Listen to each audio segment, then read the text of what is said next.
Et à 7h01, c'est l'heure du journal local. Bonjour à tous. Au sommaire, nous parlerons dans un instant de la rentrée dans un établissement un peu particulier, l'école des Monts d'Arrée au cloître Saint-Égonnec.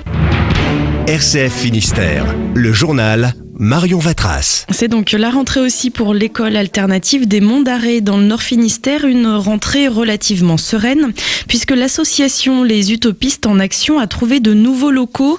Ces bénévoles enseignent le français, les maths ou encore l'anglais à de jeunes exilés. Christophe Pluchon. L'école a pourtant dû quitter la maison dans laquelle elle était hébergée au cloître Saint-Égonnec en raison de divergences avec la nouvelle municipalité. Et c'est vers la commune voisine de Pleyber-Christ que les espoirs se tournent. Sandrine Corr, responsable de l'école. On va avoir un lieu quand même où on va avoir une dizaine de salles dans un environnement calme, proche de la maison de retraite, du centre aéré. C'est vraiment un lieu très vivant aussi. Et du coup, on a établi un partenariat donc avec une recyclerie de matériaux qui ouvre à Pleyber-Christ aussi, où notre atelier menuiserie va être posé. Donc pour nous, finalement, d'aller sur Pleyber, c'est vraiment une chance incroyable, quoi.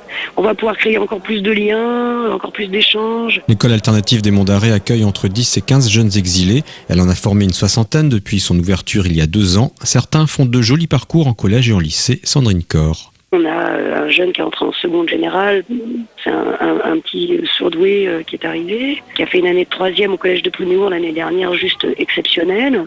On a un autre qui est rentré en seconde pro électricité au lycée Tristan-Corbière. On a aussi un jeune qui est rentré à la MFR de Morlaix sur une formation aide à la personne. L'avantage sur Pleyber, c'est que vraiment il y a de nombreuses entreprises, il y a beaucoup de choses qui peuvent se mettre en place. L'association Les Utopistes en Action a lancé un financement participatif sur Hello Les Asso. élèves de l'école alternative du Cloître ont reçu la visite du sénateur finistérien Jean-Luc Fichet. C'est l'heure également d'un premier bilan pour cet établissement entièrement géré par des bénévoles. Ici, on est dans une situation absolument incroyable. C'est-à-dire qu'on a des gens qui sont mobilisés 24/24.